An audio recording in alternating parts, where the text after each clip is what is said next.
아멘. 우리 옆에 분을 축복하며 인사합시다. 권사님은, 집사님은, 또 장로님은 부활의 은혜를 입었습니다.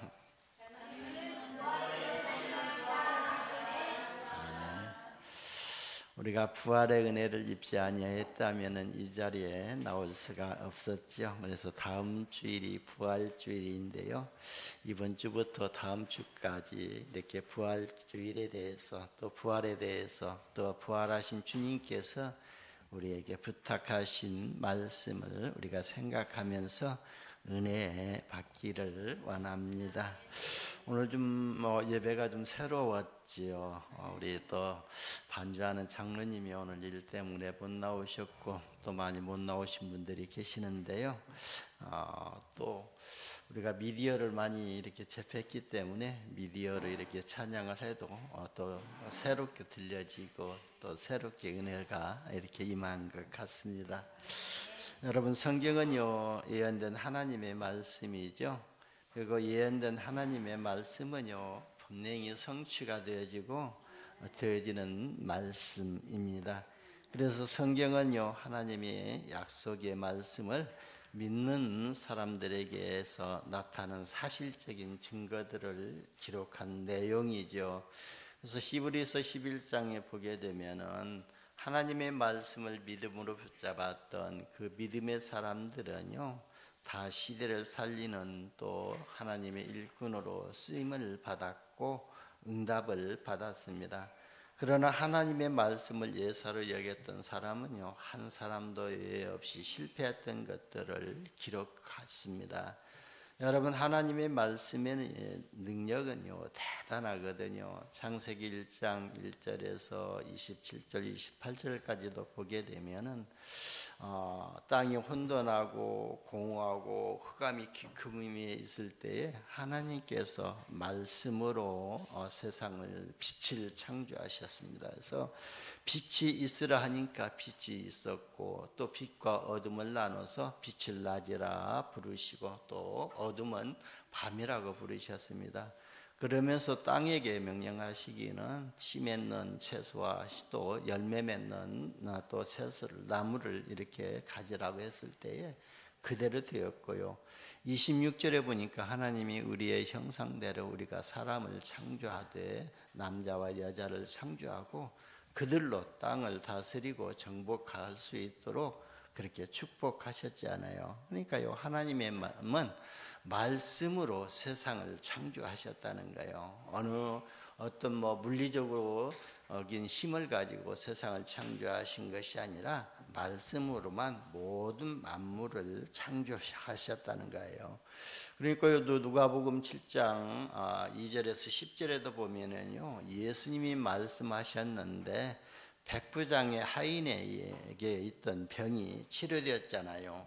그러니까 백부장의 하인이 말씀으로 치료된 사건을 통해서 우리가 받아야 할 은혜가 무엇인지를 우리가 살펴봐야 될 줄 봅니다. 예수님이요 백부장 집으로 이렇게 가시려고 하니까 백부장이요 그 친구를 보내가지고 말하기를 주님께서 수고하시지 말라는 거예요. 우리 집으로 오시지 말라는 거예요. 왜냐하면은 우리 집이 주님을 이렇게 받아들일 만한 그런 집이 못 된다는 거예요. 내 집에 들어오는 것을 나는 감당하지 못하겠나이다. 그리고 나도 또 주님 앞에 나갈 수 것도 이렇게 감당할 줄 못할 거다. 못하겠다고 이렇게 고백을 하면서요. 주님께서 말씀만 하시면은 내 하인의 병이 낫겠다고 이렇게 고백을 하고 말을 합니다. 그러니까요. 말씀만 하사 내 하인을 낫게 하소서라고 이렇게 말했잖아요. 그러니까 예수님께서 그 말씀을 들으시고 그를 놀랍게 여기시고 따르는 무리들에게 이렇게 말씀하시잖아요. 이스라엘 중에서 이만한 믿음을 만나보지 못했다고 하시잖아요. 그래서 어떻게 되었죠? 백부장의 하인의 병이 나섰습니까? 안 나섰습니까? 백부장의 하인이 병이 나섰잖아요. 그러니까 저는요 이 말씀을 읽으면서 백부장의 믿음이 대단한 사람이라고 생각했습니다. 그리고 이 백부장은 영적인 사실을 알고 있었던 사람이고요. 진짜 예수님의 말씀이라면은 시공간을 초월하는 그 능력을 가졌다는 사실을 믿었던 사람이에요. 그러니까요, 예수님 우리 집에 오시지 말고요, 있는 그곳에서 말씀만 하셔도 예수님의 말씀은 시공간을 초월하니까 내 하인의 병이 낫을 거라는 그런 믿음을 가지고 있었던 거예요. 그러니까 하나님의 말씀의 능력을 알고 있었고 사실적인 믿음에 믿는 사람이라고 봅니다. 그래서 예수님 보고 예수님 스그스럽게 하인이 있는 곳까지 또 오실 필요가 없고 있는 곳에서 말씀만 하셔서 내 하인의 병을 낫게 해달라고 믿음을 고백했던 것입니다. 오늘 저와 여러분도요, 백부장이 가진 믿음을 회복하시고 이를 주의 이름으로 축원합니다. 여러분, 하나님의 말씀이 선포된 현장에는요, 어김없이 생명이 살아나고 치유의 역사가 일어나고 또 생명의 역사가 일어나는 것을 우리는 성경을 통해서 확인할 수가 있잖아요.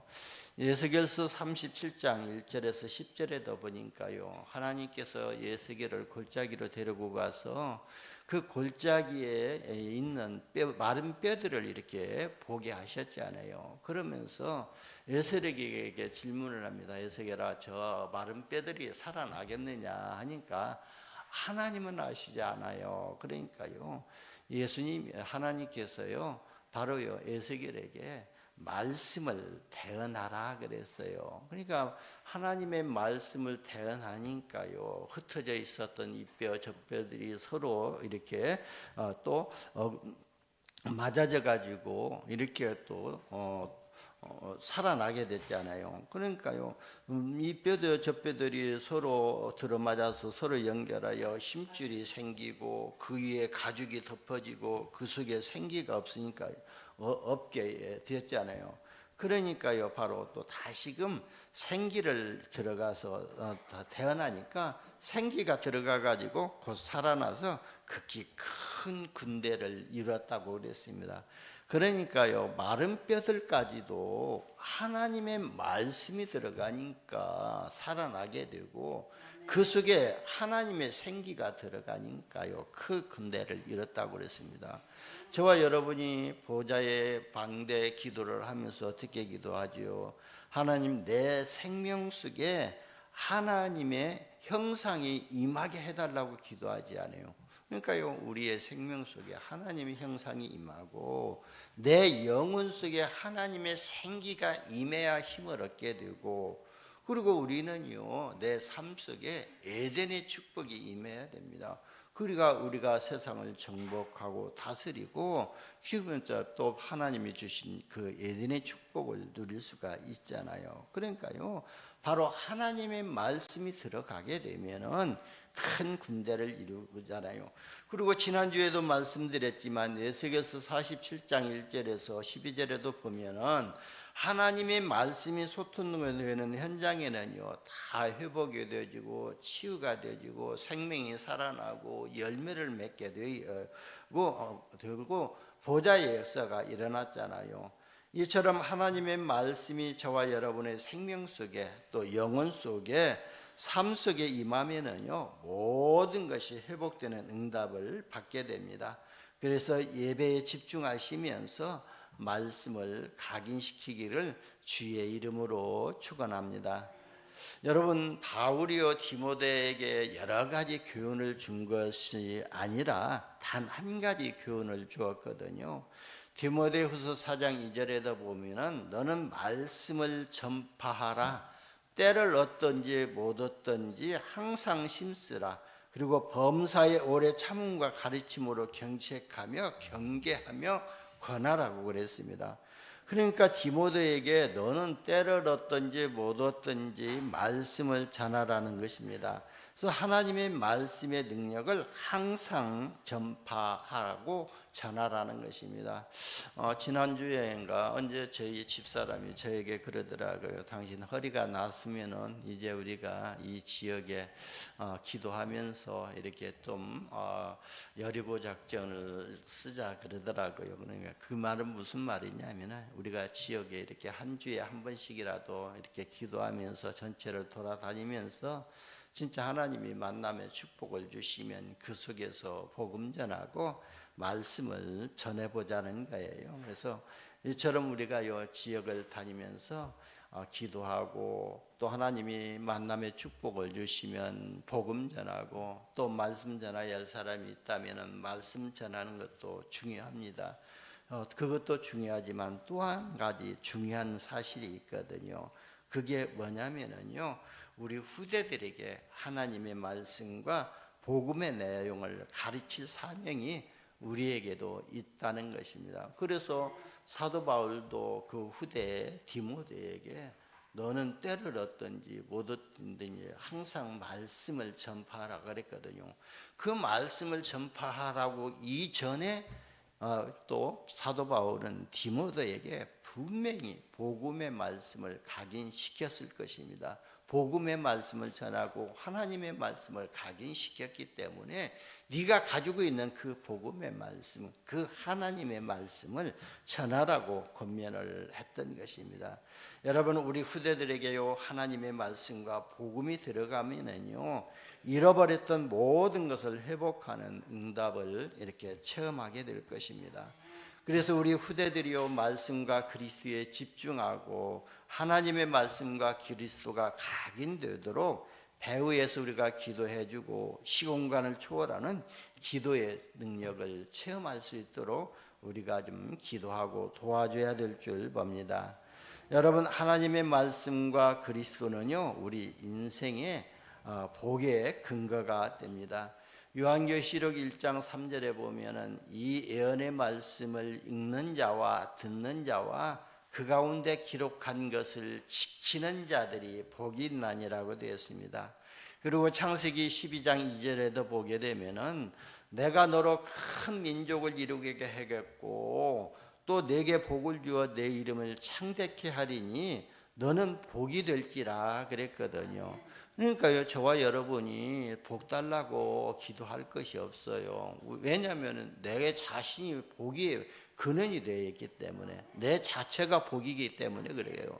왜? 하나님이 나와 함께 하시기 때문에, 하나님이 세상 끝날까지 나와 항상 함께 하시기 때문에 내가 복이기 때문에 복 달라고 기도할 것이 아니라 먼저 너희는 그의 나라와 그의 의를 위해서 구하라 그랬어요.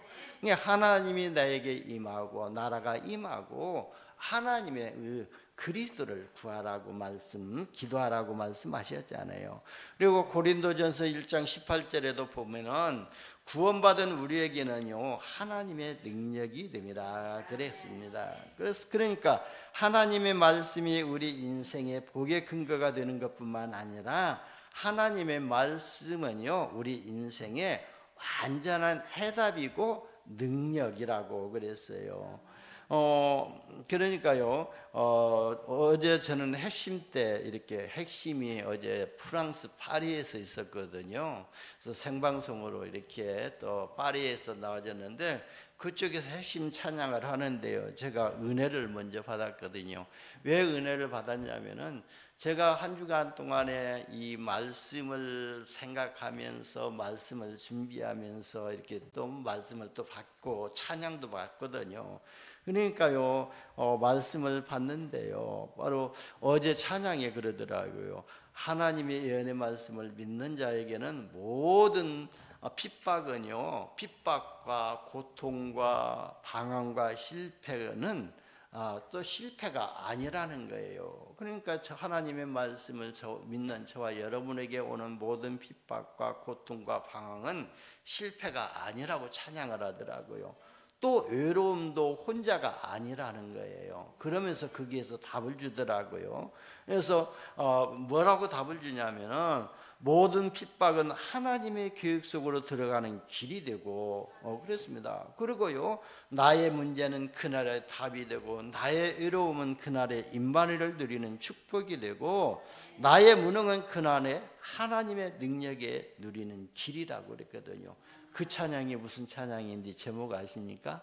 남은 자야 랩넌트잖아요. 그게 아마 2011년도 WRC 주제곡으로 되었던 것 같아요. 그처럼요, 우리가 하나님의 능력을 믿는다는 것, 부활의 은혜를 입었다는 것은요, 진짜 우리에게 있는 모든 핍박과 모든 문제가 아니라 오히려 그게 답이 되고 하나님의 계획 속에 들어가는 길이 되어지고, 또 나의 외로움은 외롭다고 하지 마시기를 바랍니다. 왜? 그날의 임마누엘, 내가 하나님을 누리는 날이 되기 때문에. 그래서 그 찬양이 어제는 참 은혜스럽더라고요. 다른 때 그냥 별로 듣고 그냥 찬양했는데 어제 들으니까요, 그게 진짜 나의 능력이 되고 진짜 계획 속으로 들어가고 그 은혜가 되더라고요. 오늘 하나님의 말씀으로 완전을 믿고 부활신앙을 회복하시고, 예수님께서 부활 이후에 주신 말씀이 성취되는 응답을 받으시기를 예수님의 이름으로 축원합니다. 첫 번째, 교회 다니면서도 전혀 모르고 있는 것들이 있다는 거고 그랬잖아요.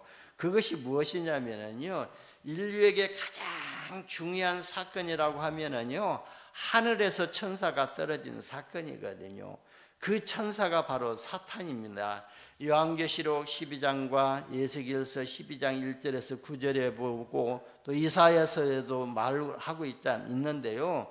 그러니까 사단은요, 원래 하늘에서 찬양을 담당하던 천사였다는 겁니다.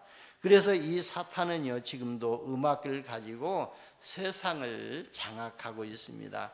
그렇기 때문에 음악하는 사람들과 또 연예인들로 말루가 이렇게 좋지 않고 연예인들이 많이 영적으로 시달리고 있는 것을 봅니다. 여러분도 다 아실 겁니다만은 대추나무에 사랑 걸렸나요라는 그런 드라마가 있었지 않아요? 그 드라마에 아역으로 나왔던 사람이 누구죠? 바로 이건주라는 그 아역 배우였잖아요.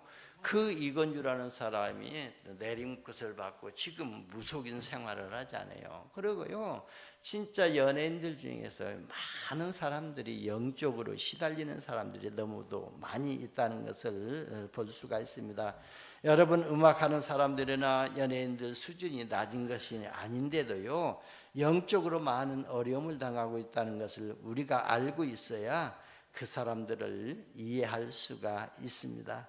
우리 청소년들에게 제일 인기가 있는 사람들이 음악인이잖아요. 그리고요, 요즘 트로트가 뜨면서 트로트 가수들이 또 이렇게 또 인기를 누리면서요, 트로트는 또 그 대상자가 또 나이 많은 사람들이 또 저희 세대 사람들이잖아요. 그러니까요, 요즘 트로트 그 가수들, 그 다음에 현역 가왕 그런 찬양을 보니까, 거기에 보니까 많은 나이 드신 분들, 중년들이 모여가지고 열광을 하고 있더라고요. 그 모습을 보면서 참 사람들이 많이 화하고 그러고 공허하고 세상에서 답을 얻지 못하기 때문에 저곳에서 저러고 있다는 것을 볼 수가 있었습니다.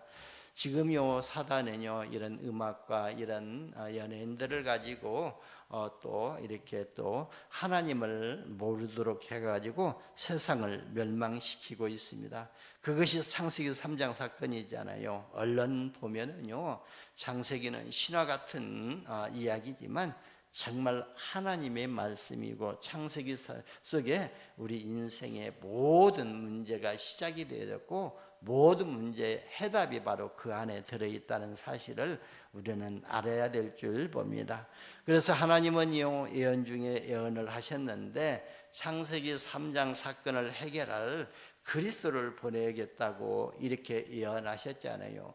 그 예언을 최초 복음이라고 하고 원시 복음이라고도 하거든요. 그래서 창세기 3장 15절에 내가 너로 여자와 원수가 되게 하고 내 후손도 여자의 후손과 원수가 되게 하리니 여자의 후손이 내 머리를 상하게 할 것이요 너는 그의 발꿈치를 상하게 할 것이라 그랬거든요. 그러니까요, 바로 내가 너로 여자의 원수가 되게 하고, 뱀에게 그랬거든요. 뱀 속에 사단이 들어가 있었거든요. 그 사단에게 말했던 거예요. 내 후손도 여자의 후손과 원수가 되게 하리니 여자의 후손은 내 머리를 상하게 하실 것이요. 그랬거든요. 여자의 후손이 누구요? 오실 메시아 그리스도를 이야기하고 있거든요. 그리스도가 사단의 권세를 박살낼 것이다. 상하게 할 것이다. 그랬습니다. 그러나 너 이 사단은 여자의 후손, 즉 예수를 믿는, 하나님을 믿는 사람들의 발꿈치를 상하게 할 것이다. 상처를 조금 줄 것이다. 그런 말을 또 예언의 말씀을 주신 것입니다. 그러니까 여자의 후손을 통해서 사단의 권세를 꺾고 사망 권세를 이기고 인간의 모든 문제를 해결하실 그리스도를 보내셨다고 말씀하신 것입니다. 이것이 하나님의 최고의 약속이고 최고의 또 예언이었던 것입니다. 우리가 성경을 보게 되면은요, 하나님의 약속이 약 7,000번 된다고 합니다. 그 중에서요, 구약 성경에서 예수님에 대한 것이 460번 나온다고 이렇게 통계로 나와 있거든요. 그래서 하나님의 약속 중에 제일 된 약속은 창세기 3장 문제를 해결할 분을 보내시겠다고 하는 그 약속인데요. 그 약속을 이루신 분을 보고 말고 구약의 메시아, 신약의 그리스도라고 합니다. 여러분, 오실 메시아, 오실 그리스도를 누구인지를 모르니까요, 이렇게 보내겠다고 예언한 것이 바로 구약 성경이거든요. 여러분, 창세기 3장의 문제를 해결하시고 흑암 세력을 꺾으실 분을 증거는 두 가지가 있어야 되거든요. 첫 번째, 동전영에게서 태어나야 되고, 두 번째는요, 십자가에서 죽으시고 부활해야만이 그분이 바로 창세기 3장 이 사단의 원세를 꺾으실 분이라는 것이에요. 그런데 예수님은요, 예수님 태어나기 700년 전에 이사야 선지자를 통해서 이미 예언했잖아요. 이사야서 7장 14절에 보면은 보라, 처녀가 잉태하여 아들을 낳으리니 그 이름을 임마누엘이라 하리라, 이렇게 예언했잖아요. 그리고요, 700년 후에 바로 마태복음 1장 18절에서 23절에 보면은요, 요셉이 마리아하고 이렇게 또 정혼을 했잖아요. 그러니까 정혼을 하고 동침도 안 했는데 마리아에게서 이상한 징조가 나타났어요. 어떤 징조가 나타나냐면은 잉태한 것이 보이거든요. 그러니까요, 마리아는, 요셉은요, 또 그 시대에 좀 의로운 사람이기 때문에 그 마리아에게 상처를 주지 아니하고 조용히 그냥 마리아하고 헤어지려고 생각을 했어요. 그런데 그날 밤에 하나님이 요셉에게 현몽으로 나타나셔가지고 요셉에게 뭐라고 하지 않아요? 요셉아, 내 아내 마리아 데려오기를 두려워하지 말라. 내 아내 마리아에게서는 성령으로 잉태되었다. 근데 그가 아들을 낳을 것인데 그 이름을 예수라 하라 그랬거든요. 그러면서 그 이름의 뜻까지도 말해 주었대요. 예수라는 이름의 뜻은 자기 백성을 저희 죄에서 구원할 자라고 이렇게 예언했습니다. 그러니까요, 예수님이 이렇게 또 동정녀 마리아에게서 낳았는데 낫지 않아요. 그러니까 700년 전에 이사야 선지자의 예언한 말씀이 그대로 성취되었잖아요. 그 예수님이 바로 성경의 예언대로 오셨고 성경대로 또 그리스도께서 우리 죄를 위하여 십자가에서 죽으시고 장사 지낸 바 되었다가 성경대로 사흘 만에 다시 살아나셨다고 사도 바울이 고린도전서 15장에서 기록했잖아요. 여러분, 다음 주가 부활주일입니다만 저와 여러분은요, 매일매일 부활의 은혜와 능력을 받으시기를 예수님의 이름으로 축원합니다. 두 번째는요, 부활하신 주님이 미래에 대해서 약속을 하셨습니다. 예수님께서 우리 미래에 대해서 다 말씀하시면서 다른 것은 상식적으로 다 해야 하지만 한 가지는 꼭 해야 된다고 말씀하셨잖아요. 그러니까 그래서 부활하신 주님께서 첫 번째 제자들을 찾아가셔서 하신 말씀이 오늘 저와 여러분이 읽은 본문 말씀이거든요. 그래서 너희는 가서 모든 족속으로 제자를 삼으라고 말씀하셨습니다. 불신자들과 담을 쌓고 살라는 것이 아니라 정말 멋있게 살면서 제자를 찾아 세우라는 것입니다. 이게 바로 세계를 살리는 가장 빠른 길이라고 그랬거든요. 왜 제자를 찾아 세워야 되냐면 저 혼자 서귀포 복음화 할 수 없고 세계 복음화 할 수 없기 때문에 그래서 우리 교회에 나오는 모든 성도들을 다 제자로 삼아서 그 제자들이 있는 현장에서 생명의 말씀을 전하고 복음을 전하는 그런 제자를 삼으려야 바로 세계복음화를 이룰 수가 있다는 거예요. 그래서 여러분, 하늘과 땅의 모든 권세를 다 주셨다고 했잖아요. 그러니까 우리가 앞으로 할 일들은 성경에 다 나와 있다는 겁니다.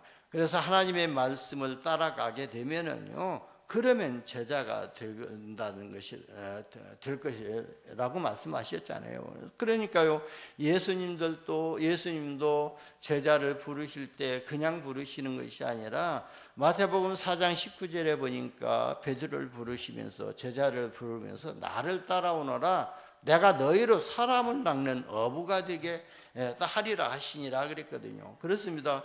예수님은 지금 보이지 않지만 그러나 지금 말씀으로 우리와 함께 하고 계시잖아요. 그렇기 때문에 우리가 하나님의 말씀만 따라가면 제자가 되는 응답을 받게 될 줄 봅니다. 왜 하나님의 말씀을 따라가야 되냐면 요한복음 1장 1절에도 보면은 태초에 말씀이 계시니라, 이 말씀이 하나님과 함께 계셨으니 이 말씀이 곧 누구라고요? 하나님이시니라 그랬어요. 그러니까요, 하나님을 따라가야 되는데 하나님은 영이시기 때문에 보이지 않잖아요. 그래서 우리가 말씀은 곧 하나님이시라고 했기 때문에 말씀만 따라가면은 사람을 낚는 어부가 된다는 거예요. 그렇습니다. 예수님이 보이지 않지만 저와 여러분이 말씀만 따라가게 되면은 제자가 되어지는 응답을 받게 될 줄 봅니다. 그리고 마가복음 3장 15절에서 20절에도 보게 되면은요, 내 이름으로 귀신을 쫓아낼 것이라고 말씀하셨거든요. 종교인들이 이해하지도 못하는 말씀이거든요. 그래서 바로 저도요, 처음에는요, 예수를 믿었지만 귀신이 있네, 귀신 같은 소리 한다고 그랬거든요. 근데 사실 이 땅에는요, 이 사단이 역사하고 귀신이 역사하고 마귀가 역사하고 있거든요. 하나님의 말씀은 하나도 거짓이 없거든요. 그러니까 내 이름으로 귀신을 쫓아낼 것이라고 말씀하신 것은 너희 가운데 귀신들이 역사할 것이라라 그랬거든요. 그러니까요, 또 점치는 점쟁이들도 보면은 귀신이 들어가 가지고 점치고 있거든요. 그러니까 저와 여러분이요, 진짜 내가 하나님의 자녀인가 아닌가 확인해 보려면은요, 정말로 귀신 들려가지고 점치는 점쟁이한테 가보면은요, 확실히 나타나거든요. 왜 십자가가 있는 사람이 여기 왔냐고, 또 소금 뿌리는 사람들도 있고, 왜 예수님 믿는 사람이 여기 왔냐고 그럴 겁니다. 저도요, 확신을 어디서 더 확신했냐면, 물론 저는 확신을 가졌습니다만은 점쟁이 집에 들어가 가지고요, 점을 치려고, 이제 또 점을 치려고, 그때 전도사거든요. 10,000원짜리 돈을 내고 내 생년월일을 다 댔습니다. 그러니까 이 점쟁이가요, 막 이제 일어나 가지고 휘바람 소리가 나고 방울 소리가 나고 저 귀신을 불러들이더라고요. 그래서 딱 앉더니요, 하는 소리가 당신은 무슨 신을 모셨냐고 저한테 물어보더라고요. 그래가지고 제가 말했어요. 신 모신 게 없다고 그냥 웃으면서 대답했어요. 그랬더니 당신 속에 있는 신이 너무 강하기 때문에 내가 점쳐질 수가 없다는 거예요. 그 말을 듣고 웃으면서 그랬죠.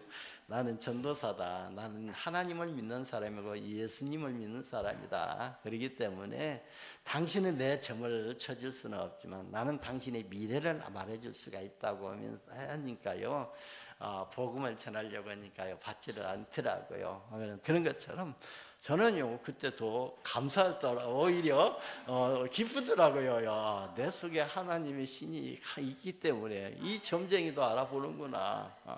그런 것처럼 저와 여러분요, 진짜 이 귀신이 있다는 존재를 이해하시기를 바랍니다. 지금 우리나라에 귀신 들린 사람들이요, 100만 명이 넘는다고 그랬습니다.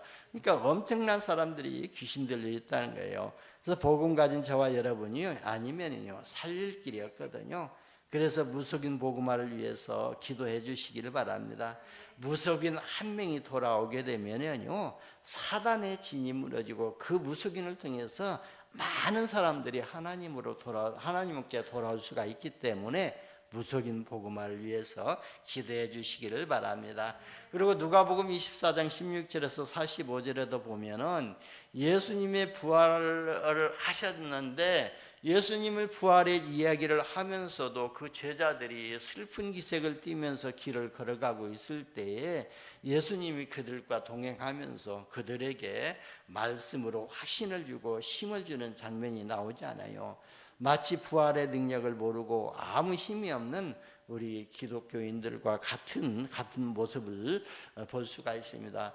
저와 여러분은요, 우리가 외롭다고 이렇게 혼자 있을 때 외롭다고 하지 말고요, 부활하신 그 주님이 지금 나와 함께 하신다는 이 사실을 믿는 믿음을 회복하시기를 바랍니다. 요한복음 21장 15절에서 18절에도 보면은요, 예수님께서 베드로를 찾아가셔가지고 아무것도 질문하지 아니하고 내가 나를 사랑하느냐고 이렇게 질문했습니다. 그러니까요, 베드로가요, 주님이 아시지 않아요. 그런데 또 예수 또 미안하게 해요. 네가 나를 사랑하느냐고 또 질문합니다. 그러니까 주님 아시지 않아요. 그런데 또 질문을 합니다. 네가 나를 사랑하느냐? 그러니까 내가 주님이 아시지 않아요. 그렇게 대답하지 않아요. 그럴 때 예수님께서 뭐라고 말씀하셨지요? 내 어린 양을 먹이라, 내 어린 양을 치라고 부탁하시지 않아요. 내 어린 양이 누구예요? 바로 우리 후대들입니다. 그래서 우리 후대들에게 복음이 들어가야 되고 하나님의 말씀이 들어가야 됩니다. 여러분, 이 시대의 제일 문제가 무엇이냐면요, 청소년 문제잖아요. 그래서 이스라엘 백성들이 예수님 앞에서 우니까요, 예수님께서 하신 말씀이 뭐라고 했죠? 나를 위해서 울지 말고 너희 자녀들을 위해서 울라. 너희 자녀들 시대는 더 악한 시대가 올 것이고 더 흑암이 역사하는 시대가 올 것이니까 너희 자녀들 속에 복음이 들어가기 위해서 울라라고 말씀하셨잖아요. 그래서 우리 후대가 중요하다는 것을 알고 하나님의 말씀으로 후대들의 영적 상태를 바꿔주라고 말씀하신 것입니다. 그래서 우리는요, 이 세 가지 뜰을 준비하고 금토일 시대를 준비해야 될 줄 봅니다. 세 가지 뜰이 없는 성전이 어떤 성전이었대요? 헤롯 성전이었습니다. 그러니까 예수님이 헤롯 성전에 들어